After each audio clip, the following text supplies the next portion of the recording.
अब आइए, हमारे इलाके नहीं बल्कि बैनुल अक़वामी शोहरत याफ्ता खतीब जिनके खिताबत का जादू सामाईन के सर चढ़ के बोला करता है, मैं चाहता हूं बिला किसी तमहीद और ताखीर से उन्हें ज्यादा से ज्यादा वक्त देकर हम लोग सुने। मैं बड़े अदब के साथ अपने मुशफिक करम फरमा जनाब हजरत मौलाना अनवारुल्लाह साहब फलक कासमी दामत बरकातहुमुल आलिया से गुजारिश कर रहा हूं कि हजरत तशरीफ लाए और अपनी कीमती बातों से हम सामाईन को नवाजें।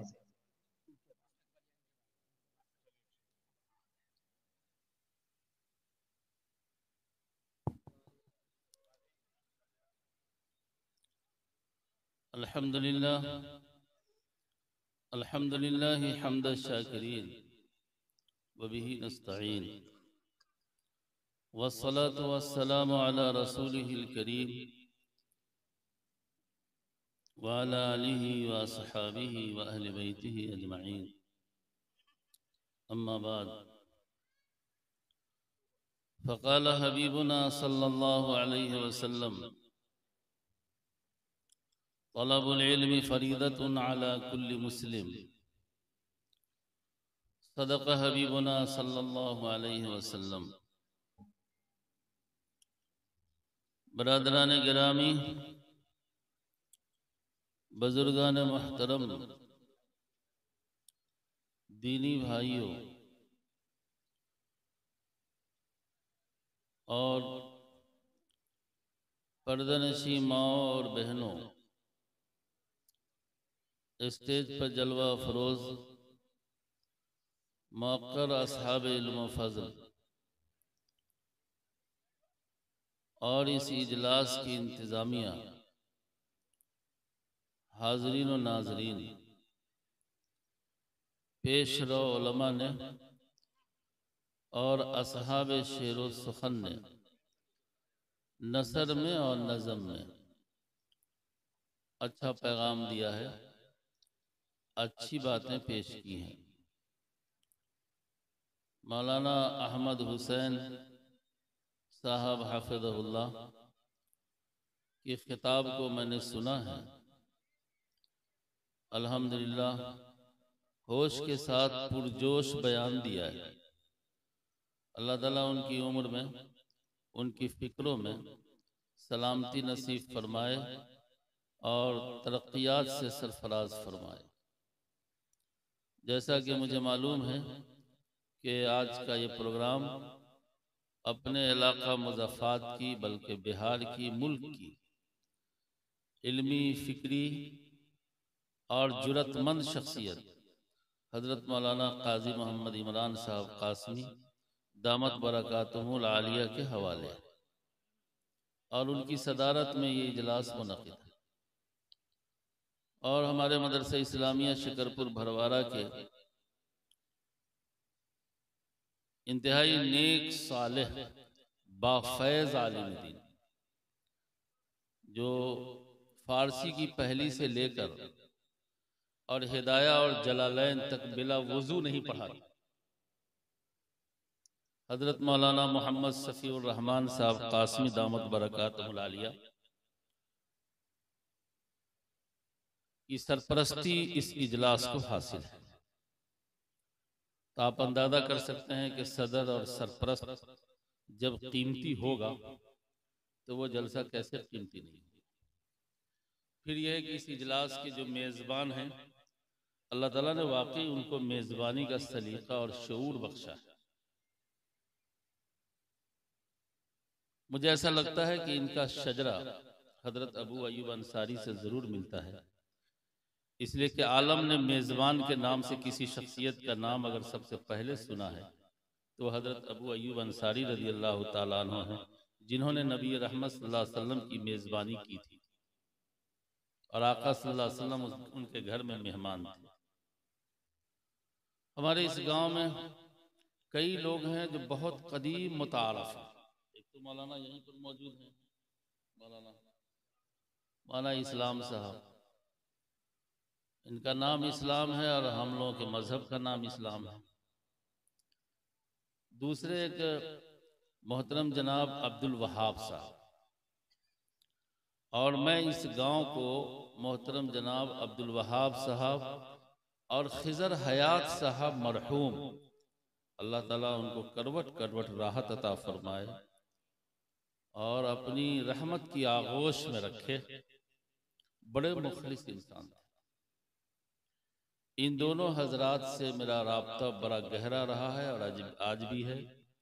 एक अरसा के बाद खिज़र हयात साहब रहमतुल्लाह अलैह के फर्जंद दिलबंद को देखा है, खुशी हुई देख करके, और मालूम ये हुआ कि वालिद साहब के गुजर जाने के बाद बेटे ने उनकी मानवी विरासत के अमीन बन गए। ये बड़ी बात है कि जायदाद घर के वारिस तो बनते ही हैं, लेकिन वालिद की मानवी फिक्र को भी बतौर विरासत के संभाल लें, ये बहुत बड़ी बात है। मैं हजरत मौलाना हिफ्जुर रहमान साहब बालासात का जो कदरदां हूँ, उसकी सिर्फ एक वजह है। हजरत मौलाना अब्दुल मन्नान हन्नान साहब रहमतुल्लाह अलैह ने अपने आहे सहरगाही और नीम शबी से बालासात को इस्म बा मुसम्मा बना दिया, वरना पहले बालासात नाम का था, काम का नहीं था। सिर्फ फकीरों से वो गांव मशहूर था। काजी साहब यहाँ मौजूद हैं। बालासात का फकीर बहुत मशहूर था, लेकिन बाला माने ऊपर, ऊपर वाला साथ, इस नाम की मानवियत को जिंदा किया हजरत मौलाना अब्दुल हन्नान साहब रहमतुल्लाह अलैह ने, और मौलाना हिफ्जुर रहमान साहब ने उसको संभाला, बढ़ाया, बचाया और बचाने की फिक्र में लगे हुए। तो बहुत सारे लोग मौलाना के विसाल के बाद मायूस हो गए, लेकिन काजी साहब जैसी शख्सियत और दूसरे कदीम असातिज़ा वहाँ उनके साथ रहे और हैं। अल्हम्दुलिल्लाह वो इदारा रोज़ बरोज़ तरक्की की राह पर गामज़न है।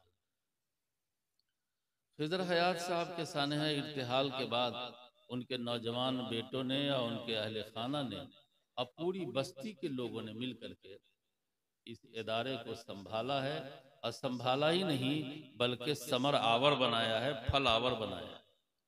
अगर ये समर आवर न होता तो यकीन जान लीजिए कि आज यहाँ दस्तारबंदी का इजलास नहीं होता। इस मदरसे ने पहले फल दिया है, उसके बाद दस्तारबंदी का इजलास मुनक़िद हो रहा है। अल्लाह ताला हर एक की फिक्र मसाई को और जोहद मुसलसल को शर्फ कबूलियत बख्शे और उनकी नेकियों को कबूल फरमाए और दोनों जहां में उसका अजर अता फरमाए। मुझे हजरत काजी साहब दामद बरकातुहुम ने सदर इजलास ने यह हुक्म दिया है कि तुम्हें पौन घंटे के अंदर में 2-3 पैगाम देना है। तो मेरी कोशिश होगी कि मैं आपके सामने 2-3 बात अर्ज करूं। अल्लाह ताला मेरी मदद फरमाए। मेरे भाइयों, एक बात समझिए अच्छी तरह, जो चीज़ मरकज़े हयात से कट जाती है, जो चीज़ मरकज़े हयात से कट जाती है, वो जलील और रुस्वा हो जाती है और उसका वज़न ख़त्म हो जाता है।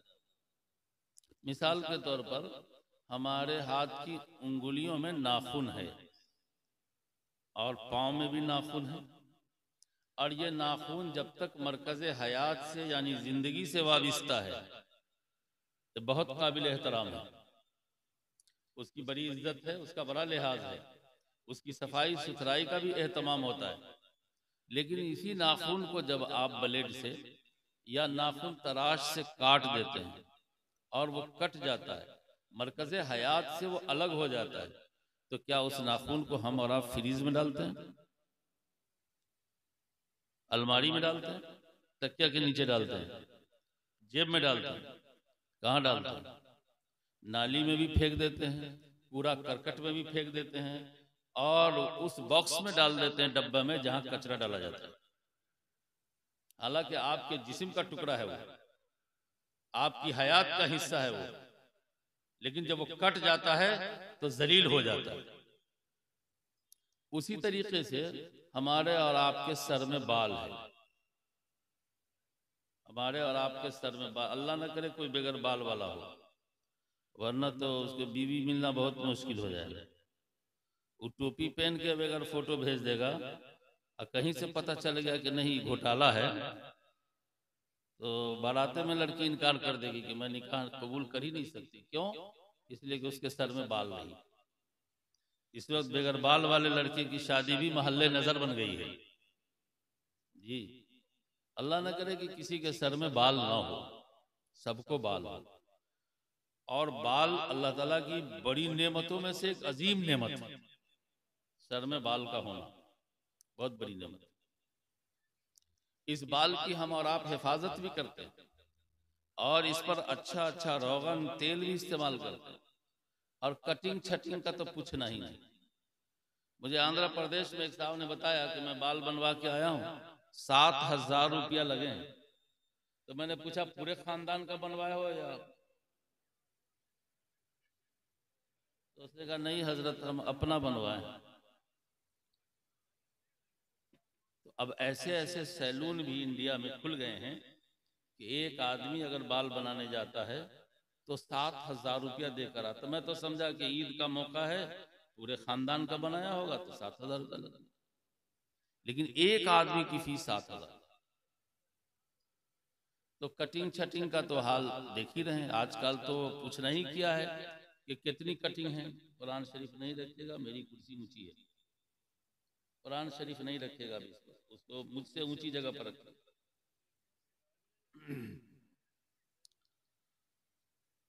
आजकल जो हमारे नौजवानों के सर पर बाल है उसकी कटिंग भी आप लोग देख रहे हैं। ये कटिंग वो है जो हमारे बड़े लोग, पुराने लोग जो कब्रिस्तान चले गए, ये कटिंग दुनिया को उन्होंने ही सिखाया। कब सिखाया? जब गांव का कोई लड़का चोरी करता, छीनारी करता था, अब वो पकड़ा जाता था तो उसका बाल उसी तरह से काट करके गधा पर बैठा के घुमाया जाता था। और आज वो बाल हमारे बिहार में, हमारे मुल्क में, दुनिया में फैशन बन के आया है, फैशन बन के आया। जबकि कहीं से वो लड़का अपनी शक्ल सूरत में अच्छा नहीं लगता है जो बाल कटवाता है अभी। क्यों? इसलिए कि वो दाग, वो कटिंग तो चोरों के लिए, वो दागदारों के लिए, वो अच्छे इंसान के लिए नहीं है। ईमानदार की तो दूर की बात। कल तक जो चीजें ऐब की थी आज वो चीजें फैशन बन गई। एक लड़का पैंट पहन के आया, उसका हिया पर फटा हुआ था। हम कह रहे बाबू, हमको ना मालूम था कि तू इतना गरीब है ना, तो रमजान में आया था कपड़ा बांटने के लिए, पैंटे शर्ट आया था, हम तुमको नया भेज देते। कहा हजरत आप गरीब समझते हैं, हम भर रमजान चंदा बांटते हैं, क्या फटा हुआ है? तो ये फटा हुआ पैंट ये गरीबी की अलामत थी, फटा हुआ शर्ट ये गरीबी की अलामत थी। और अब तो फटा हुआ पैंट फैशन बन गया है, अमीरी की अलामत बन गई है। अब फटा हुआ लड़का तो पहनता है तो पहनता ही है, लड़की सब भी हवा महल कपड़ा पहनने लगी। लोग घर में क्या खिड़की खोलेगा, पैंटे में खिड़की खोले हुआ रहता। क्या बदमाश, क्या बदमाश, पैंटी में खिड़की खोले हुआ, अब बदन में भी खिड़की खोले हुआ। तो बाल की कटिंग छटिंग तो आपके सामने है।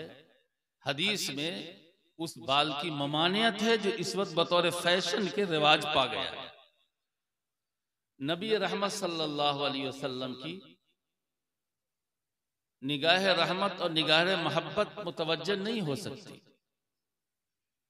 ऐसे बाल रखने वालों पर। और कमाल तो यह है कि शऊरी तौर पर इदराक भी नहीं है, एहसास भी नहीं है कि हमारे घर में इस तरह का बाल जो लड़के कटवा के आ रहे हैं वो गलत कर रहे हैं।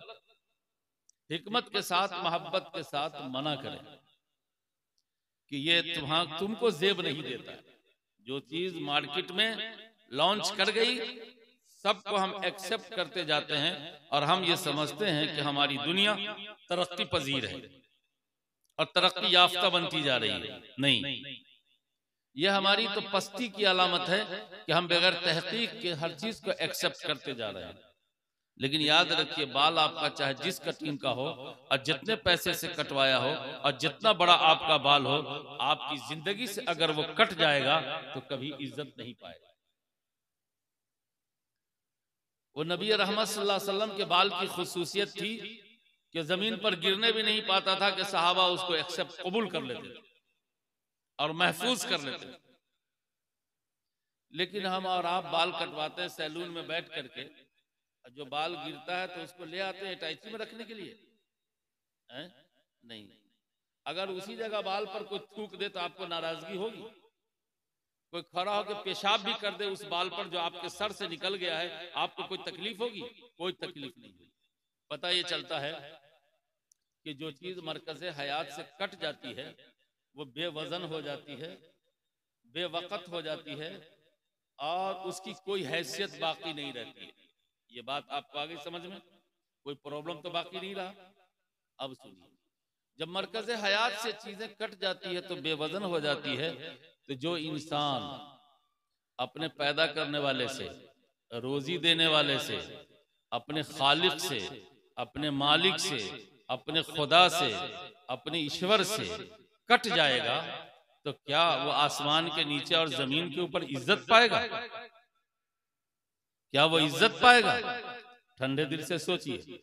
मेरी तकरीर में तूफान नहीं मिलेगा, मुमकिन है आपके जहन की मस्ती नहीं मिलेगी, कुव्वत समात और पैगाम समात का कोई मौका नहीं मिलेगा, लेकिन जो बात कहता हूं फिक्र से कहता हूं, सोच समझ के कहता हूं कि कोई आदमी, कोई इंसान अगर अपने पैदा करने वाले से कट जाएगा तो क्या वो इज्जत पाएगा?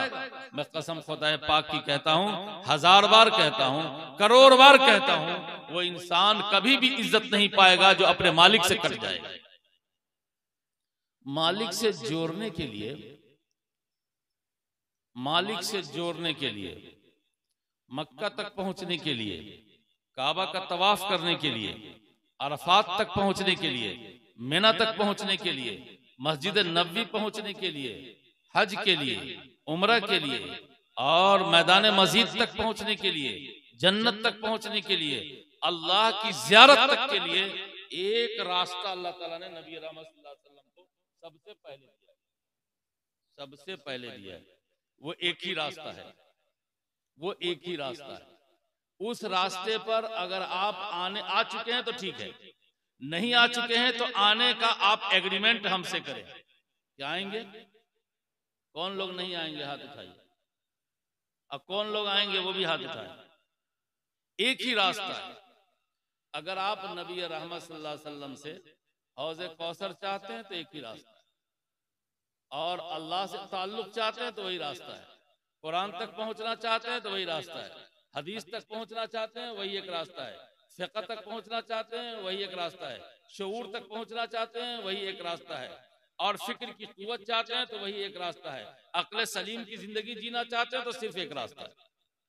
और उस रास्ते पर नबी रहमत सल्लल्लाहु अलैहि वसल्लम ने बहुत सीरियस दफा लगाया है, बहुत सीरियस दफा कहा कि उस रास्ते पर आए बगैर तुम कहीं के नहीं रहोगे, कहीं के नहीं रहोगे। वो रास्ता क्या है? वो रास्ता है तालीम का, वो रास्ता है इल्म का, तालीम का।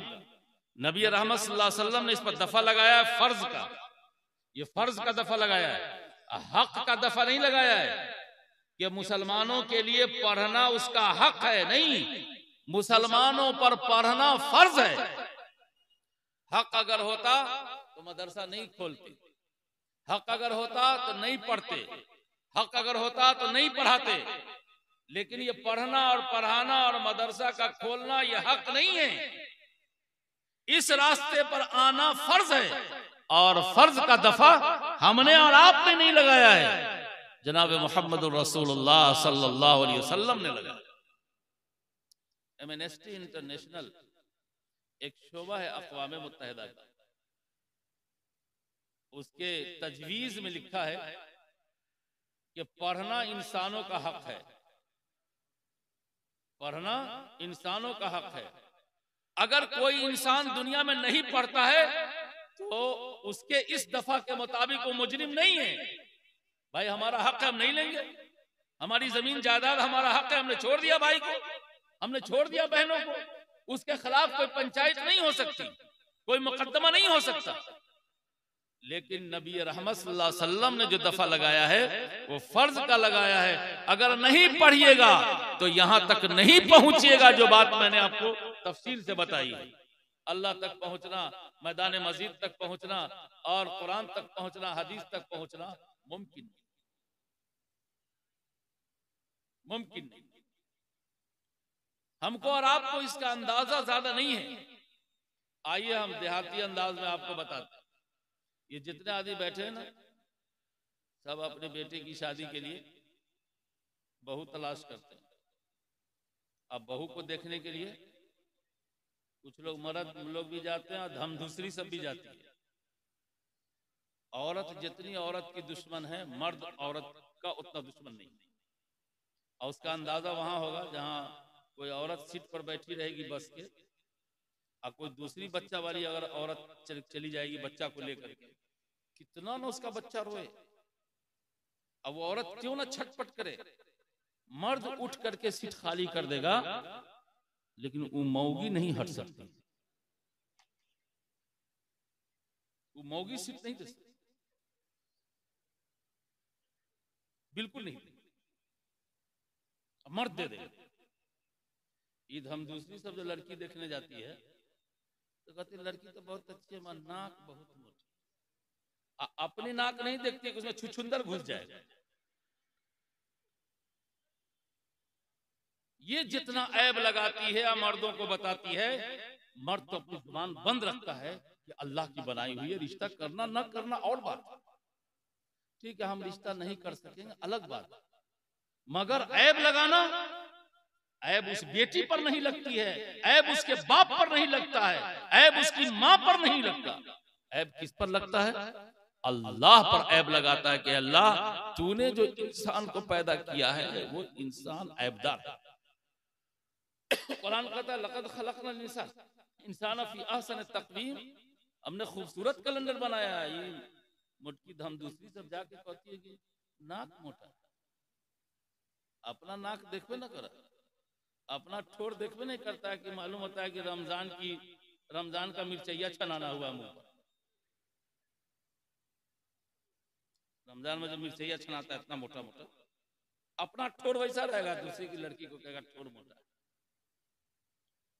और फिर जो मर्द हजरात जाते हैं तो लड़की का इंटरव्यू लेते हैं। क्या पूछते हैं? वो आयतुल कुर्सी याद है, सूरह यासीन याद है, दुआए कुनूत याद है, सब तरह का खाना बनाना जानती हैं, हिंदी इंग्लिश अंग्रेजी सब में जरा पूरे खानदान का नाम लिख के लाइए। तो ये सब लड़कियों की शादी के सवालात है। एक सवालात तो दारुल के हैं, जब हर रमजान अभी लड़का सब हल करेगा, शव्वाल में जाके इम्तिहान देगा, और एक सवाल लड़कियों की शादी के हैं जिसका कुछ हिस्सा ये भी है। मैं मौजूद था, एक लड़की की रुनुमाई हुई तो लड़के के बाप ने पूछा कि बाबू बताओ कौन ऐसी सब्जी है जो बगैर मसाला के बनती? तो लड़की ने कहा, थोड़ी देर चुप रही, बहुत देर चुप रही। हम कहा कि बाबू तुमको मालूम है तो बता दो, हमको तो ना मालूम है। तो उस लड़की ने कहा कि देखिए मौलाना साहब, ऐसी कोई सब्जी ईमानदारी की बात है कि नहीं है। हाँ, कोई का घर है जॉन्डिस का मरीज हो तो हम नहीं कह सकते, कोई का घर ही। बहुत अच्छा जवाब। मैंने 200 रुपया उस लड़की को इनाम में दिया, लेकिन वो जो लड़का का जो बाप था वो कमबख्ती का हमारा एक पैसा नहीं दिया, सीधे भाग गया। कहता ना बाप रे बाप, जब लड़की देखने गए तो ऐसे बोलती है, ब्याह कर लेंगे आंगन में आएगी तो पता नहीं कैसे बोलेगी। अब मैंने उसको इनाम दिया उसकी ज़हानत पर कि ये बच्ची इतनी ज़हीन है, इसके बतन से जो बच्चा आएगा वो भी बहुत ज़हीन होगा, वो भी ज़हीन होगा और अच्छी मेमोरी लेकर के आएगा। उस पर मैंने इनाम। लड़के के बाप ने कहा, कैसी बात करती हो तुम, साग नहीं है? कहा मोहतरम आपको मालूम नहीं है, आप अपनी अहलिया से पूछ लीजिएगा कि साग में क्या पड़ता है। अच्छा जवाब दिया। मैं कहता हूं लड़की वालों से कि तुम्हारी बेटी से ये लड़के वाले 10 सवाल करते हैं तुम जब अपने दामाद को देखने जाओ तो सिर्फ एक सवाल करो, बाबू जनाजा की दुआ सुना दो, जनाजा की दुआ सुना दो। मैं यकीन के साथ कहता हूं 96 मुसलमान को जनाजे की दुआ याद नहीं है, सिर्फ 100 में 4 मुसलमान को जनाजे की दुआ याद है, सिर्फ 4 को। और उस बेटे की आमद के लिए बिहार में 36 घंटे तक लाश रुकी रहती है। जो बेटा आता है बाप का मुंह देख लेता है, माँ का देख लेता है, जनाजे के साथ चला जाता है, अब पीछे टक टक दम दम न कसीदम मूर्ति बन के खड़ा रहता है। आखिरी तोहफा भी मरे हुए बाप को और मरी हुई माँ को बेटा नहीं दे पाता है। ए लोगों, जब इतना मदरसा है हमारे बिहार में, इतना मकतब है हमारे बिहार में, तो 96% मुसलमानों को जनाजे की दुआ याद नहीं है। अगर आपको यकीन ना हो तो ईमानदारी से हाथ उठाइए। मौलाना छोड़ के, हाफिजी छोड़ के, मदरसा में जो पढ़ा है उसको छोड़ के जो मुसलमान है वो हाथ उठावे, कितने को जनाजा की दुआ याद है? अब तो जनाजा में शरीक होने के लिए माइक से ऐलान होता है, फलाना बाबू साहब का इंतकाल हो गया है। 10,000 का मजमा हो जाता है और 10,000 में जनाजे की दुआ वही पढ़ता है जो आपके मदरसा तजवीदुल कुरान में पढ़ा हुआ रहता है। जो मदरसा तजवीदुल कुरान में पढ़ा हुआ होता है वही जनाजे की दुआ पढ़ता है, वरना जितना है सब सिलोरी की तरह मुंह बांध के बैठा रहता है और कहता है हम जनाजा पढ़ने गए थे। अब आपको अंदाजा लगा कि मदरसे की कितनी जरूरत है, मकतब की कितनी जरूरत है। मुसलमानों, काजी साहब यहाँ मौजूद हैं, इनका भी जायजा है और मेरा भी सर्वे है कि हमारी आबादी में अब भी 40% ऐसे मुसलमान हैं जिनको पहला कलमा, दूसरा कलमा, ईमान बिल्लाह, ईमान बिल रसूल, ईमान बिल आखिरत मालूम नहीं है।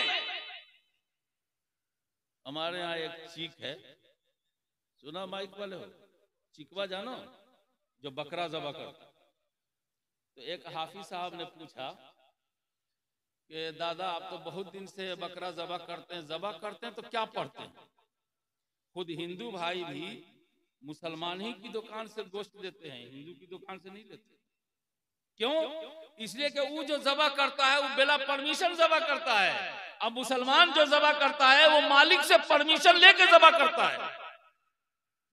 क्या परमिशन लेता है? बिस्मिल्लाहिर्रहमानिर्रहीम नहीं पढ़ता है, कहता बिस्मिल्लाह अल्लाह। ए अल्लाह, इसको मारने का हक नहीं था, ये तो आपकी प्रॉपर्टी है, आपके नाम से और आपकी इजाजत से, आपके परमिशन से हम इसको ज़बह कर रहे हैं ताकि इंसान खा सके। तो परमिशन के साथ वो काटता है, इसलिए उसका गोश्त अच्छा लगता है, और जो बिना परमिशन काटेगा उसका गोश्त कभी अच्छा नहीं लगता। इसीलिए बिरादरान वतन हिंदू भाई जो जानवर ज़बह करते हैं तो न तो उनका मुर्गा बिकता है और न उनकी बकरी खस्सी बिकती है, सब मुसलमान क्या लेता है। रात हम आ रहे थे तो देखा कि मदरसा इमदादिया अशरफिया राजोपट्टी का पढ़ा हुआ एक लड़का बकरा बना रहा। अब भीड़ लगी हुई है, हमारे हिंदू भाई भोर सब ले रहे। तो हमारे एक हाफिज साहब ने वो चीक साहब से पूछा, दादा बहुत दिनों से आप बकरा ज़बह करते हैं, क्या पढ़ के ज़बह करते हैं? अच्छा, तू हमारा इम्तिहान ला, हमारे सामने का पैदा, हमारे बाप यही काम करते थे, हमारे दादा यही काम करते थे, हम तीसरी नस्ल है तो हमको नहीं मालूम है कि क्या पढ़ के ज़बह होता है। तो वही दादा हम जानना चाहते क्या पढ़ते, हमको भी सुना दीजिए। अरे बुआ, कौन न जाना कि इन्ने लिल्ला पढ़ के ज़बह करो, हम तो इन्ने लिल्ला पढ़ के ज़बह करो। हाफिज साहब ने पूछा कि दादा इन्ने लिल्ला क्यों पढ़ते हैं, काहे पढ़ते हैं? तो काहे पढ़ते हैं? हमारे घर में कोई के मरने की खबर आती है तो औरत सब मोबाइले में कहती है इन्ने लिल्ला, तो हम भी तो उसको मरवे करते हैं, इसीलिए इन्ने लिल्ला पढ़ते। आप हंस दिया, लेकिन 1450 साल से ज्यादा पुरानी जो उम्मत है, इस उम्मत की जहालत का आलम यह है, इसको बकरा ज़बह करने की दुआ कलमा नहीं मालूम, जनाजे की दुआ नहीं मालूम। हमसे अच्छे बरेली लोग हैं, बरेली लोग इस मामले में। उस बेचारे को अपनी कंपनी का हाल मालूम, हम लोगों को तो अपनी कंपनी का हाल मालूम नहीं है। तो वो लड़का से निकाह के वक्त कम से कम कलमा पढ़ा लेता है, इसलिए कि उसको अपनी कंपनी का हाल मालूम। अपने लोग तो लिपा पोती किए हुए हैं। एक लड़का का निकाह पढ़ा रहे तो मौलाना साहब कहा कहो बाबू मैंने कबूल किया, तो कहता कहो बाबू मैंने कबूल किया।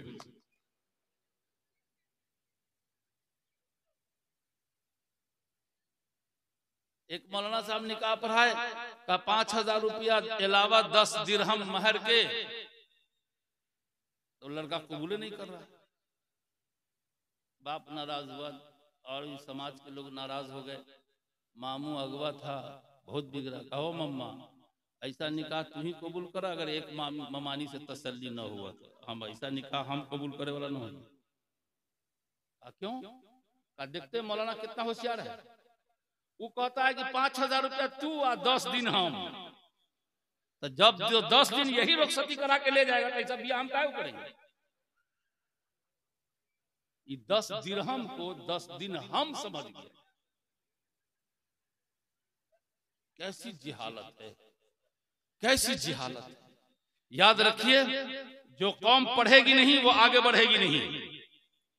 और मैं जिम्मेदारी के साथ ये बात आपके हवाले करता हूं कि जब से तारीख लिखने का रिवाज है उसके पहले दिन आप चले जाइए और उस वक्त से लेकर के आज तक कौमों का हाल पढ़ जाइए। किसी जमाने में आपको कोई कौम ऐसी नहीं मिलेगी जो तालीम से खाली हो और मईशत के एतबार से बदहाल हो और दुनिया की स्क्रीन पर वो इज्जत पा गई। इल्म और मईशत के बगैर कोई कौम इज्जत नहीं पा सकती है। इसीलिए अल्लाह ताला ने हजार लाख खराबी के बावजूद उस खराबियों से नजात पाने के लिए जो सबसे पहले नुस्खा तजवीज किया और नबी रहमत को दिया वो क्या है? आयत एजुकेशन, आयत तालीम। इक़रा बिस्मि रब्बिक, पढ़िए अपने रब के नाम से, पढ़िए अपने रब के नाम से। और इस आयत में इक़रा का बज़ाहिर तकरार है, लेकिन मुफस्सिरीन ने इसको हल किया है कि पहले इक़रा से मुराद है पढ़ना और दूसरे इक़रा से मुराद है पढ़ाना। यानी ये उम्मत जो होगी वो पढ़ने वाली होगी और ये उम्मत दुनिया को पढ़ाने वाली होगी। ये उम्मत अंगूठा छाप नहीं होगी, ये जाहिल नहीं होगी। जहालत की लगी है आग और हम चाहते हैं समाज सुधर जाए, माशरा सुधर जाए, मुल्क सुधर जाए। कभी ऐसा नहीं हो सकता। ईमानदारी से बताइए होली में सड़क पर कौन बदमाशी किया है? पढ़ा लिखा आदमी ना। जितने बड़े लोग हैं, ब्राह्मण, राजपूत, जिसके बच्चों को पढ़ना है, जिसको IAS बनना है, जिसको IPS बनना है, जिसको मुल्क का मास्टरमाइंड बनना है, जिसको हुकूमत चलाना है और दौलत पर कब्जा करना है, तो होली में उनका बेटा कहीं पर आपको नंगा नजर नहीं आएगा। होली में तो वो बहू आता है जो सड़क छाप है, जिसको कुछ नहीं करना है, वो होली में हंगामा करता है। गांव में वही लोग हंगामा करते हैं, शरारत करते हैं, जिनको कुछ करना नहीं है, जिनको इल्म से कोई मुनासबत नहीं। तालीम के बगैर दोस्तों कभी भी हम आगे नहीं बढ़ सकते हैं और उस मंजिल को नहीं पा सकते हैं जो हमने पहले आपको बताया। इसलिए अरबों में बुराइयां दिगर थी, लेकिन इलाज इल्म बताया। पढ़िए अपने रब के नाम से पढ़िए। अब आप कहिएगा मौलाना पुराने लोग कह सकते हैं, नया लोग नहीं कह सकते। ये बूढ़े लोग जिनकी दाढ़ियां सफेद है ना, उनके दिमाग में गुदगुदी लग रही है। कहो मौलाना हम लोग जाहिल थे तो गांव अच्छा था, और जब से पढ़लावा हो गया ना गांव बहुत बिगड़ गया, बहुत भटियारा हो गया। वाकई हो गया। आज जाहिल जो चोरी करता है तो उसकी चोरी मालूम है, तो ज्यादा से ज्यादा किसी का आम फल्ला होगा तो एक झटका मारेगा, 2 तोड़ के ले आवेगा, चटनी बनाए खा लेगा। अब पढ़लावा जो चोरी करता है तो मुल्क की इकोनॉमिक पावर को गिरा देता है। ये जितनी चोरी है हमारे इस भारत में, जिससे मुल्क का इकोनॉमिक पावर मुतासिर हुआ है, तो क्या वो जाहिल किया है? सब पढ़लावा किया और इतना पढ़ा है कि उसका ब्रीफकेस, उसकी अटैची उसके सर्टिफिकेट से भरी हुई। हमारे यहाँ जो स्कूटी पर भैंस को पास कर दिया, वो जाहिल था क्या? स्कूटी पर भैंस को पास कर दिया, वो जाहिल था? स्कूटी पर आज तक देखा है भैंस पास हो जाए, लेकिन बिहार में तो स्कूटी पर भैंस पास हो गई। क्या वो जाहिल था? नहीं। अच्छा, किडनी की जो चोरी होती है तो क्या वो लिख लोड़ा पत्थर रहता है? किडनी की चोरी जाहिल करता है। बच्चा एक औरत को हुआ और गायब हो गया हॉस्पिटल में, क्या वो जाहिल करता है? सब पढ़लावा करता है, पढ़लावा। अल्लाह ऐसे पढ़लावा से भी बचावे। ये जो फॉल्ट है, ये फॉल्ट तालीम का नहीं है, याद रखिएगा। ये फॉल्ट इल्म का नहीं है। असल में इल्म के हुसूल के लिए मकसद के ताय्युन में जो गलती हुई है, उस गलती का ये करिश्मा है। इल्म का हासिल और उसकी इंतहा ये नहीं है। जब हम अंदर थे तो माँ के पेट में थे, और जब बाहर आए तो भी पूरी जिंदगी पेटे पर गुजर रही है। हाय रे पेट, हाय रे पेट, हाय रे पेट, हाय रे पेट। तालीम की का मकसद ये पेट नहीं है। तालीम का मकसद है अल्लाह की पहचान, खुदा की पहचान, मालिक की पहचान। अगर स्कूल में पढ़े, वो कॉलेज में पढ़े, यूनिवर्सिटी में पढ़े, डॉक्टर बने, इंजीनियर बने, लॉयर बने, जज बने, अगर उसके दिलो दिमाग में खुदा की पहचान नहीं है तो वो कुछ भी कर सकता है अपने कलम से। अगर खुदा की पहचान है तो कभी भी गलती नहीं कर सकता। मेरे भाइयों, त्योहारा वालों, इलाका वालों, मुझे कह लेने दीजिए, हमारे मुल्क में अब तक इतनी मॉब लिंचिंग नहीं हुई है। हमारे मुल्क में अब तक कोई इतना बड़ा फसाद नहीं हुआ है कि इंसान की जान उसमें इतनी तादाद में मार दी गई हो, जितनी तादाद में दरभंगा में, पुपरी में, मुजफ्फरपुर में आए दिन कलम से इंसान का मर्डर हो रहा है। कलम से सुना था कि कलम से इंसान का मर्डर हो रहा है। बच्चा 8 महीने का है पेट में, कलम से डॉक्टर लिखता है, मर्डर होता है। मेरे करीब में एक शहर है, एक डॉक्टर ने मुझे बताया कि महीने में 350 बच्चे की जान मारी जाती है पुपरी में।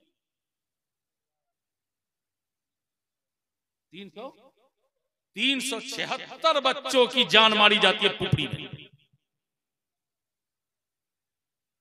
हमारे मुल्क में अब तक इतनी जानें तीरों तलवार से नहीं मारी गई है जितनी जानें कलम से मारी जा रही है। क्यों मारी जा रही है? इसलिए कि उसने जो पढ़ा है, उसके पढ़ने का मकसद सिर्फ पेट है। जब पेट होगा तो कलम से जान चली जाएगी, खुदा होगा तो जाने वाली जान भी बच जाएगी, जाने वाली जान भी बच जाएगी। और आज भी जितना जुल्म का महवर इंसान है, इस कायनात की कोई मखलूक नहीं है। जुल्म का सेंटर इंसान है। दवाओं के जरिए जुल्म इंसान पर, ग़िज़ाओं के जरिए जुल्म इंसान पर, हवाओं के जरिए जुल्म इंसान पर, पानी के जरिए जुल्म इंसान पर, पेट्रोल के जरिए जुल्म इंसान पर, तेल के नाम पर जुल्म इंसान पर। कहां जाइए? सबसे ज्यादा इस वक्त मजलूम इंसान। ये जो मजलूमियत है, ये जहालत से नहीं है, ये कलम और इल्म के रास्ते से। ये इसलिए है कि तालीम का कसूर नहीं, तालीम हासिल करने वालों की नीयत का फसाद है। इसीलिए मदरसा वो जगह है कि जहां सबसे पहले नीयत की दुरुस्तगी कराई जाती है और पढ़ने वाले की नीयत को ठीक किया जाता है, और पढ़ाने वाले की नीयत को ठीक कराया जाता है। यही वजह है कि मदरसे के प्रोडक्ट से भारत को फायदा तो पहुंचा है, नुकसान नहीं। आपने नहीं सुना होगा कि मदरसे के लड़कों ने सड़क काट दिया। आपने नहीं सुना होगा कि मदरसे के लड़के ने रेल के डब्बे में आग लगा दिया। मदरसे के लड़कों ने सरकारी प्रॉपर्टी और उसके अमलाक को नुकसान पहुंचाया है। क्यों? इसलिए कि बच्चे को पढ़ाया जाता है तुम्हारा इल्म हासिल करने का मकसद अल्लाह की रजा है और बंदों की खिदमत।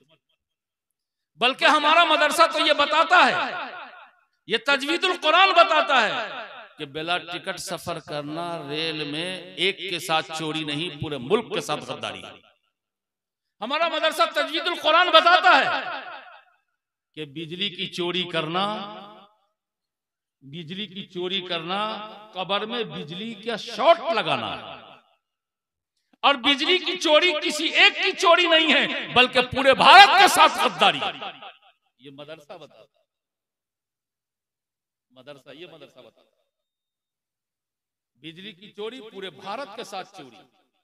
मेरा मदरसा बताता है कि जहां टोल प्लाजा है वहां के साइड के रास्ते से गाड़ी ले जाना हुकूमत को धोखा है और उसके ठेकेदार को धोखा है।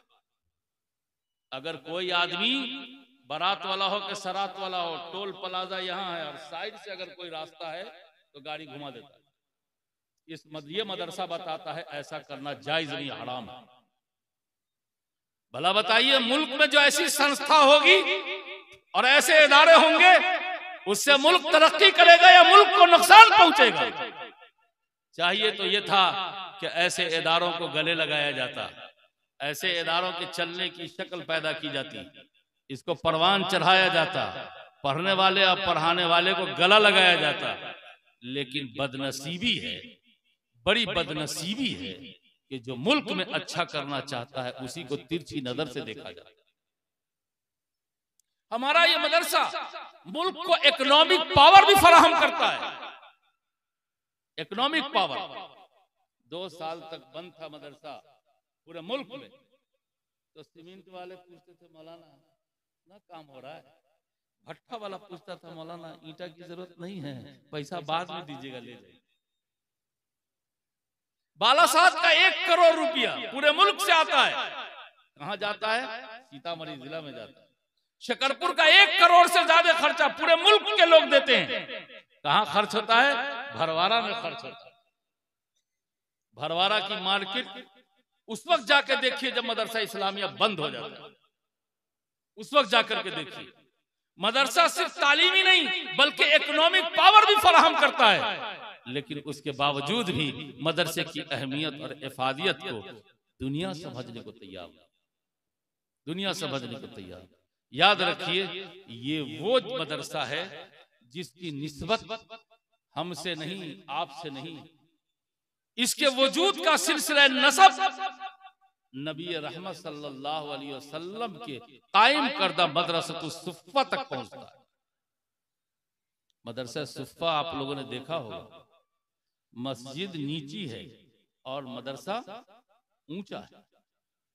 अपने त्योहारा में कोई मदरसा को ऊंचा करके दिखा दे मस्जिद से, त्योहारा वाला ना अखाड़ा बना दिया हो मौलवी साहब का, तो देख लीजिए। मौलाना लोगों ने तो अपनी कंपनी को ऊंचा कर दिया और अल्लाह के घर को नीचा बना दिया है। मदीना जाके देख लो, नबी रहमत सल्लल्लाहु अलैहि वसल्लम ने यूनिवर्सिटी को ऊंचा बनाया है, अब पूजा घर को नीचा बनाया। यूनिवर्सिटी को इसलिए कि यूनिवर्सिटी ऊंची नहीं रहेगी तो पूजा भी अच्छी नहीं होगी। पूजा अच्छी हो ही नहीं सकती, इबादत अच्छी नहीं हो सकती। हमारे यहाँ ईद की नमाज बगल में एक आदमी पढ़ रहा था, तो बगल वाला उसके बगल में एक आदमी तस्बीह पढ़ता था सुभान रब्बियल आला, तो बीच में जो बुढ़वा था वो कहता था सुभान लगा लगा, सुभान लगा लगा। क्या इबादत होगी? यूनिवर्सिटियां, तालीम गाहें जब तक समाज में बुलंद होंगी, आबाद होंगी, पुरकशिश होगी, मेरे भाई पूजा भी अच्छी होगी, इबादत भी अच्छी होगी। पूजा के लिए भी इल्म चाहिए। हुजूर सल्लल्लाहु अलैहि वसल्लम ने पैगाम दिया, उस मदरसे को ऊंचा करके। मैंने 2008 में पाकिस्तान के एक बुजुर्ग से पूछा जो वहां बैठे हुए थे पहले, कहा हज़रत मदरसा ऊंचा है, मस्जिद नबी अल्लाह का घर है, नीचा है, हमको बात समझ में नहीं आती। कहाँ से आए हो? कहा इंडिया से। कहा देवन से पढ़ो? अल्लाह का शुक्र है। कहा थानवी सिलसिले से? मैंने कहा अल्लाह का फजल है। सुनो सुनो, इंडिया जाओ, वहां के मुसलमानों से बता देना कि उसके गांव में, उसके मोहल्ले में, उसकी आबादी में, उसके जिला में, उसके सूबा में, उसके मुल्क में जब तक ये तालीम गाहें ऊंची होंगी और पढ़ने पढ़ाने का निजाम बुलंद होगा, उस वक्त तक ये उम्मत मस्जिद को आबाद रखेगी और इबादत भी ढंग से करेगी। अगर इसका मदरसा बर्बाद हो गया और पस्त हो गया तो उसको बर्बाद करने के लिए कोई डंडा इस्तेमाल करने की जरूरत नहीं, खुद ही बर्बाद होगा। हुजूर ने यहाँ मदरसे को इसीलिए ऊंचा किया है कि इससे जो टीम तैयार होगी वो टीम मस्जिद में आएगी, वो टीम मस्जिद में आएगी। आज कहीं महसूस तरीके पर, कहीं गैर महसूस तरीके पर उलमा से, मुदर्रिसीन से, हजरत असातिज़ा से, तलबा से सब कुछ आप दे करके फासला बना रहे हैं। ये फासला बहुत खतरनाक, बहुत खतरनाक। याद रखिए, अपनी बच्चों की तालीम के लिए सबसे पहले उस्ताज अल्लाह से मांगिए, उस्ताज अल्लाह से मांगिए। मौलाना आपको बहुत मिल जाएंगे, लेकिन कसम खा के कहता हूं मुदर्रिस बहुत नहीं मिलेंगे, जिसको उस्ताज कहते हैं। इसलिए उस्ताज के लिए अल्लाह से पूरा गांव मांगे, पूरा समाज मांगे, ऐ अल्लाह हमारे मदरसे में अच्छा उस्ताज दे दीजिए, जिसका निसाब वही हो जो इब्राहिम ने अल्लाह से मांगा था। और ये काम उस वक्त बतौर खास कीजिए जब कोई नेक अमल आपसे हो जाए। हजरत इब्राहिम और इस्माइल ने खाना काबा तामीर किया। अब वो खाना काबा जब तामीर हो गया, बड़ा ऊंचा काम हुआ।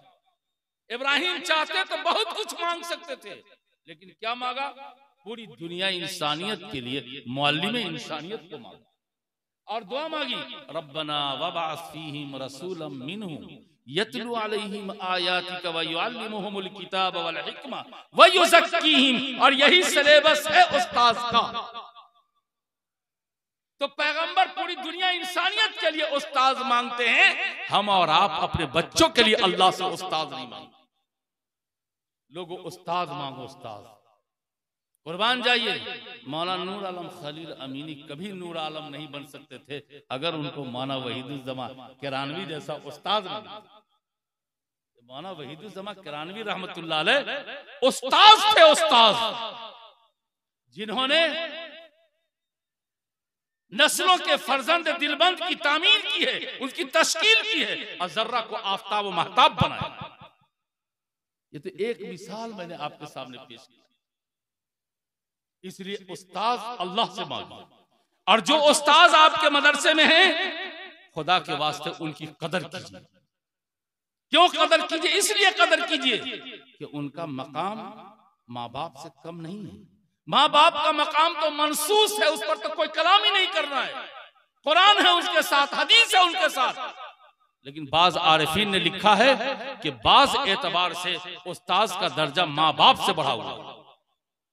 और उन्होंने दलील दी है, दलील में यह जिक्र किया है कि माँ और बाप जरिया बनते हैं औलाद के लिए आसमान की बुलंदी से जमीन की पस्ती पर लाने का, और उस्ताद जरिया बनते हैं जमीन की पस्ती से आसमान की बुलंदी पर पहुंचाने का।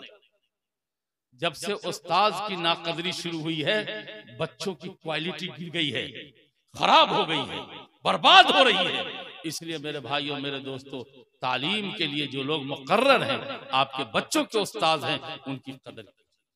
मैंने आपसे अर्ज किया कि वो तमाम मकामात जो अल्लाह ताला चाहता है तय कराना, उसके लिए एक ही रास्ता है, और वो रास्ता इल्म का रास्ता, तालीम का। ईद की तैयारी रमजान से शुरू हो जाती है, नहीं? सारे कपड़े, सेवैयां, क्या क्या सब भर जाते हैं। अब 2 रकत जिसके लिए सारी तैयारियां होती है, उस 2 रकत की तैयारी कब करते हैं? ईदगाह में। इमाम साहब है, ये नियत बयान कीजिए, नियत बयान कीजिए। तो इमाम साहब नियत बयान कर देते हैं, और तादाद ज्यादा होती है, तो ईदगाह में एड़ी पर खड़ा होकर लोग देखता है कि इमाम हाथ किधर ले गया, एड़ी उठा उठा के। इसलिए कि अगली सफ में टेढ़ा टेढ़ा सुरमा लगा के तो वही ना जाता है जो कभी रमजान में रोजा नहीं रखता, वो ईद में अगली सफ में रहता है। इस उम्मत को ईद और बकरीद की नमाज भी नहीं पढ़ने आई 75% को। 75% को याद रखिए। मैं जनाजे की दुआ का टेम्परेचर नहीं जिक्र कर रहा हूं कि शरीयत में याद करना पढ़ना उसका टेम्परेचर क्या है, क्योंकि इस्लामी अहकाम में टेम्परेचर है। मैं टेम्परेचर नहीं बता रहा हूं, मैं नावाकिफियत और जहालत बता रहा हूं। कितने मदरसे मकातिब हैं, उसके बावजूद हमारी जहालत का आलम है। पढ़ने का पढ़ाने का जज्बा हुआ है बच्चियों, बहुत हुआ। और लड़की के मदरसा वाले का तो पूछना ही नहीं। एक साहब बता रहे थे कि मौलाना हम लोग बुखारी शुरू करा देते हैं और खत्म करा देते हैं, ये दोनों काम करने के लिए हमको उस्ताद की जरूरत नहीं है, बाहर से काजी इमरान साहब को बुला लेते हैं। हम कहा बीच में क्या करते हो, तो कहा डिलीट कर देते हैं। बीच में जो बुखारी में जितना कुछ है सबको डिलीट कर देते हैं और शुरू करा देते हैं और खत्म करा देते हैं। काजी साहब शेखुल हदीस है, बड़ा इल्मी इस्तेहजार है इनका। मैं काजी साहब की मौजूदगी में कहता हूं कि क्या तारीख की आंखों ने बुखारी को इतना आसान देखा है किसी जमाने में, जितना आसान इस वक्त लड़की के मदरसे वाले दिखाते हैं। बुखारी तो तालीम इस्लाम को भी फेल कर दिया है कि तालीम इस्लाम क्या उससे भी ज्यादा हल्की बुखारी है, अमिशकात है। ये तमाशा बना लिया है। हालांकि दीनी तालीम के रिसाले में, तालीमुल इस्लाम में, बहिश्ती समर में जितना इल्म है मजहबी, अगर उतना इल्म भी त्योहारा वालों आ जाए हमको और आपको मुसलमानों को, तो फरीज़ा इल्म अदा हो जाए, फरीज़ा इल्म अदा हो जाए। लेकिन आज के लोग तो इस इल्म से भी खाली हैं जो तालीमुल इस्लाम में, जो दीनी तालीम के रिसाले में, जो बहिश्ती समर में है, वो इल्म भी नहीं। पूछा कि क्या जरूरत है भाई बुखारी पढ़ाने की, काम मौलाना क्या बतावे, सब लड़की के मदरसे का तो यही चल पड़ा है, तो बुखारी शुरू करा देते हैं, पब्लिक को बता देते हैं कि बुखारी तक तालीम होती है। का बीच का क्या करते हो, तो डिलीट कर देते हैं। देख लीजिए क्या बदमाश। मैंने हजरत मौलाना सुहैब साहब नदवी हसनी हुसैनी की मौजूदगी में मैंने कहा है, तो हजरत ने उसकी तायीद किया कि हाँ ये ऐसे हालात हैं। मैं नहीं कहता कि लड़की बुखारी ना पढ़े, मिशकात ना पढ़े, पढ़े पढ़ाया जाए, लेकिन इस काबिल बनाया जाए। हजरत मौलाना जुबैर साहब रहमतुल्लाह अलैह एक मदरसा का, मधुबनी के मदरसे में, नाम नहीं लूंगा, मौलाना का नाम नहीं लूंगा, बुखारी शरीफ खत्म कराने गए, तो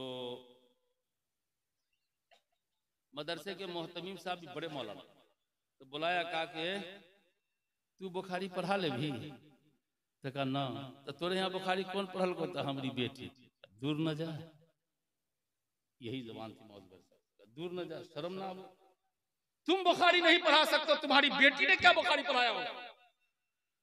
ये मौलाना जुबैरी का जिगर था जो कह सकते थे, वरना मेरे बस की बात नहीं, मेरे बस की बात नहीं। लड़कियों के पढ़ाने का हूर तो हुआ है, लेकिन नियत फासिद है।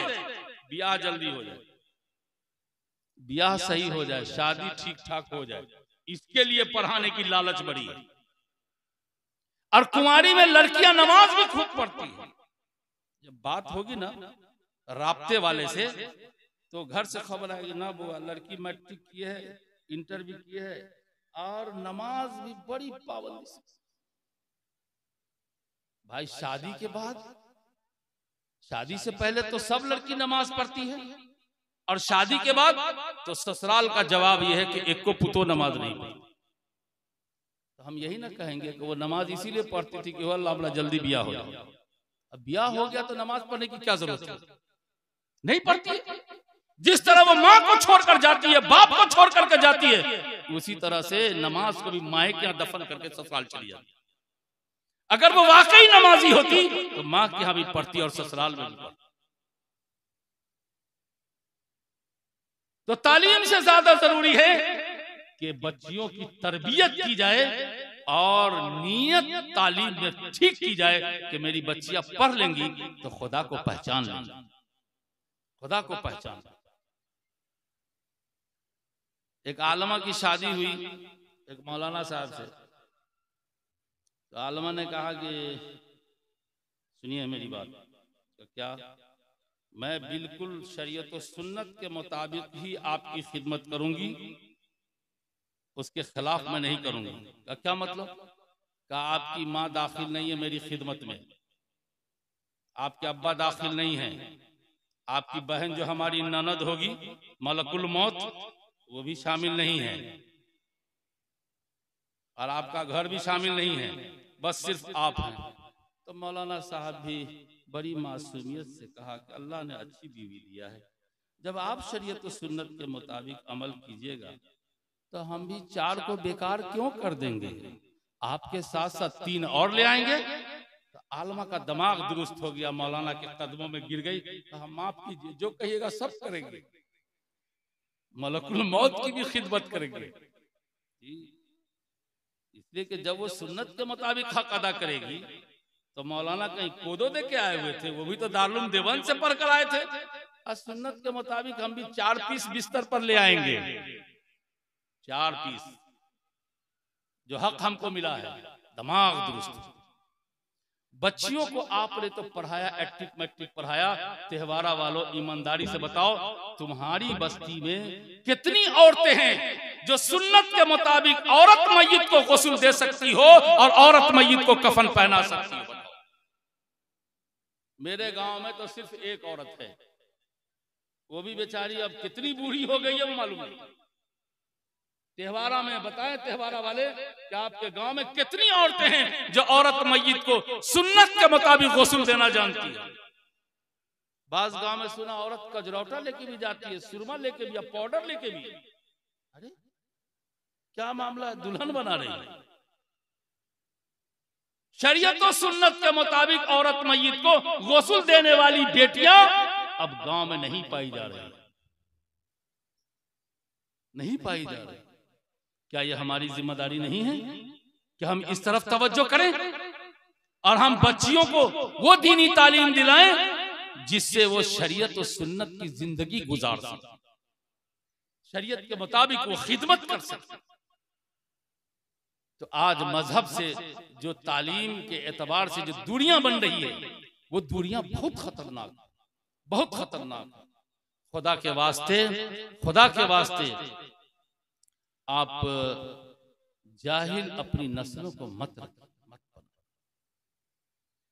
हर वो इल्म जो नफा बख्श है उसको हासिल करने के लिए पूरी कोशिश कीजिए, पूरी कोशिश कीजिए। यहां तक के जाहिल और इल्मे हराम वाला आदमी दोनों एक जगह जमा हो जाएगा तो इल्मे हराम वाले से फायदे की उम्मीद है, जाहिल से फायदे की उम्मीद नहीं।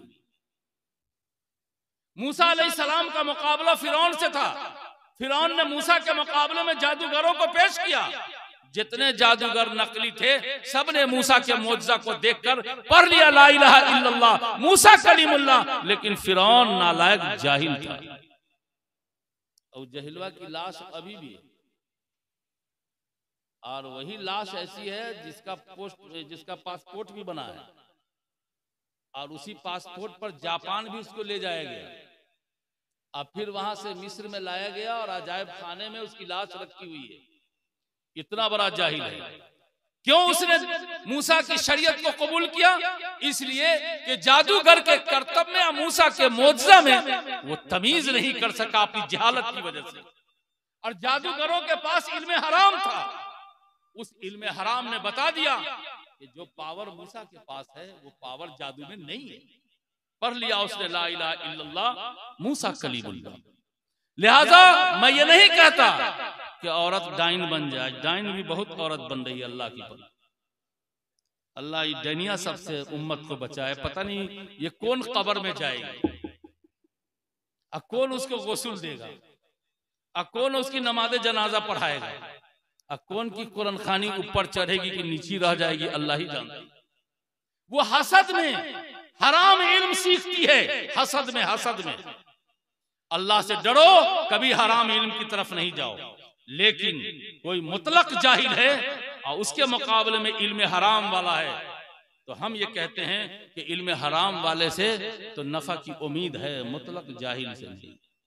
मुतलक जाहिल से साइड मारने के लिए कुरान ने बताया है कि जब जहिलवा से मुलाकात हो तो ज्यादा बहस व मुबासा नहीं कीजिएगा, अस्सलाम वालेकुम, साइड मारने, सीधे चले जाइए।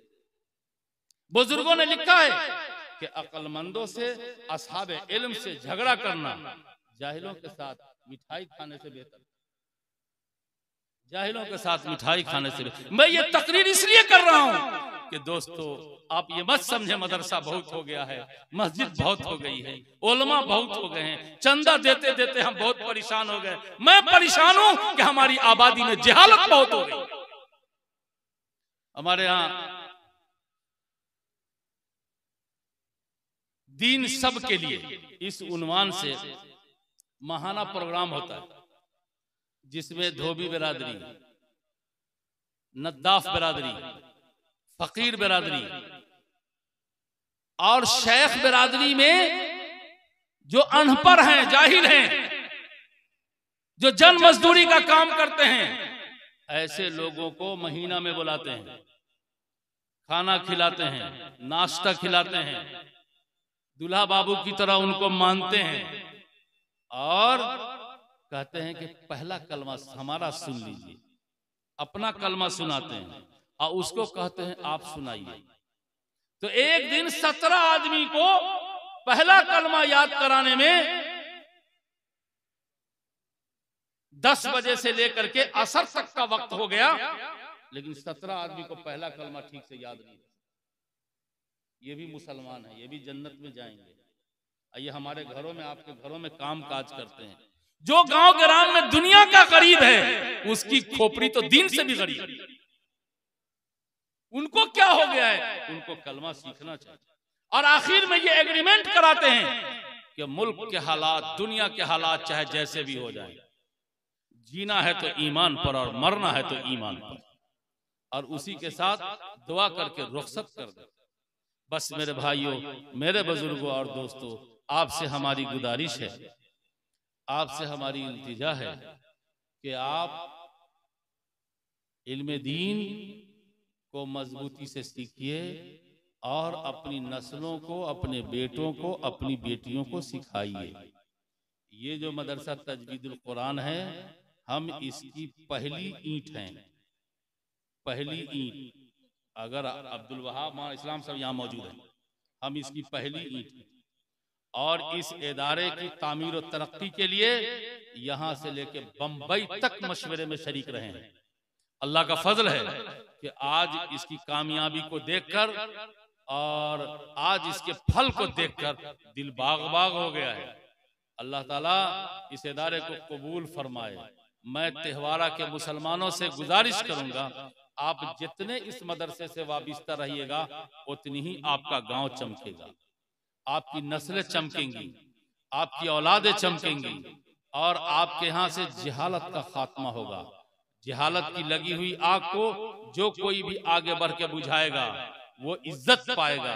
इसलिए कि जब समाज में आग लगती है तो उसको बुझाने के लिए मुसलमान जमजम का पानी नहीं ढूंढता और हिंदू भाई गंगा जल नहीं तलाश करता। वो नहीं कहेगा कि त्योहारा में आग लग गई तो हम नहीं बुझाएंगे, हम यहाँ से पटना जाएंगे, गंगा जल लाएंगे, तब उस पर फेंकेंगे। अब मुसलमान भी ये नहीं कहेगा कि हम मक्का जाएंगे, जमजम लाएंगे, तब हम फेंकेंगे। बल्कि मुसलमान ये भी नहीं कहेगा कि जब तक काजी इमरान साहब को नहीं बुलाएंगे और मौलाना इस्लाम साहब को नहीं बुलाएंगे, मौलाना इरफान साहब को नहीं बुलाएंगे, मौलाना सफीउर रहमान साहब को नहीं बुलाएंगे, उस वक्त तक हम लगी हुई आग पर पानी नहीं फेंकेंगे। बल्कि जब आग गांव में लगती है तो क्या शराबी, क्या शबाबी, क्या कबाबी, क्या मौलाना, क्या जाहिल, जो जहां पर होता है वहीं से चल देता है और मुहौरा मुतौरा का पानी लेकर के फेंकता है। क्यों? ताकि आग बुझ जाए। आग बुझ जाएगी तो गांव बच जाएगा। लोगों, घर में लगी आग को बुझाने में ये बात तो समझ में आई और जहालत की लगी आग को बुझाने में बात समझ में नहीं आई। अगर आपने समझ लिया तो मुझे उम्मीद है त्योहारा वालों कि आपकी अजमत को दुनिया सलाम करेगी, आपकी रिफत और बुलंदी को दुनिया सलाम करेगी। और मदरसे के निजाम को उलमा से, मशाइख से, तजर्बाकार बुजुर्गों से जोड़ के रखिए, जोड़ के रखिए। इंशाअल्लाह आप बढ़ेंगे, इदारा बढ़ेगा और इसी तरह दस्तारबंदी का प्रोग्राम आपके यहाँ होता रहे। इतनी बड़ी कुरान खानी आपके गांव में हो गई है कि पूरा त्योहारा बेचकर किराए पर अगर आप जन लेकर आएंगे तो इतनी बड़ी कुरान खानी नहीं हो सकती। क्या हो जाएगी मौलाना? नहीं हो सकती है। पूरा त्योहारा बेच दीजिए और जन ले आइए कुरान पढ़ने वाला। बोले पढ़ता साल भर नहीं, इतनी बड़ी कुरान खानी हो सकती है। ये एक लड़का जिसने कुरान को हिफ्ज़ किया आपके त्योहार में बैठकर, मैं अगर ये कहूं तो शायद गलत नहीं होगा कि इसको 1 करोड़ मर्तबा कुरान पढ़ना पड़ा होगा। 1 करोड़, ये 1 करोड़ मर्तबा कुरान पढ़ करके आया हुआ ये बच्चा, ये छोटा सा, इधर देखना खाली फूले में गुम है। इधर ये लड़का 1 करोड़ मर्तबा कुरान पढ़ा है आपके गांव में बैठकर। आप जानते हैं कि कुरान पढ़ने से जहन्नमी जन्नती हो जाता है, अमुर्दे बख्श दिए जाते हैं। भर साल चाहे जितनी पिटाई हो बाप की, शाबान में जन रख के कुरान पढ़ा दिया, बाप जन्नत में चला गया। जिसका बच्चा 1 करोड़ मर्तबा कुरान पढ़ा होगा, जिस गांव में पढ़ा होगा, जिसकी जमीन पर बैठ करके पढ़ा होगा, उसके मर्तबे को जन्नत भी सलाम करती है, उसके मकाम को जन्नत की जमीन भी सलाम करती है। इसलिए कि उस धरती पर 1 करोड़ से ज्यादा मर्तबा कुरान पढ़ा है, तब जाके ये बच्चा हाफिज कुरान हुआ। अभी क्या गो लड़का है जी? 11 करोड़। ये तो हम अंदाजा बता रहे हैं। 11 करोड़ मर्तबा आपके गांव में कुरान पढ़ा जा चुका है। 11 करोड़ मर्तबा। इसके बावजूद भी त्योहारा वालों आपका दिल नहीं खुलेगा। आपके मदरसे में जितने कुरान पढ़ने वाले बच्चे हैं, इस बच्चा को बंबई की खुराक मत दो, गुजरातियों के पैसे मत दो, महाराष्ट्र के पैसे मत दो, तुम त्योहारा का पैसा लगाओ, पैसा तुम्हारा होगा, ये हाफिज कुरान होगा। इतनी बड़ी कुरान खानी दुनिया की कोई ताकत करके हमको और आपको इसाले सवाब नहीं कर सकती है। इसलिए हर आदमी अपने किसी बच्चे को मदरसे का गोद ले ले और अपनी इतनी बड़ी कुरान खानी अपनी जिंदगी में करा ले। कराएंगे?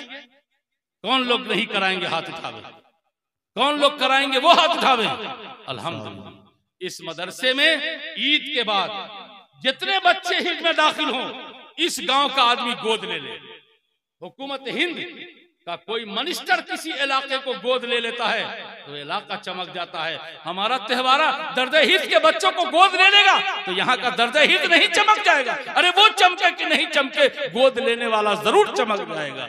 रब्बना तक़ब्बल मिन्ना इन्नका अंतस समीउल अलीम बिहुर्मति मुहम्मदिन अबू बकरिन व उमर व उस्मान व अलीन व अस्हाबिही अजमाइन व बिरहमतिका या अरहमर राहिमीन व आखिरु दावाना अनिल हम्दुलिल्लाह।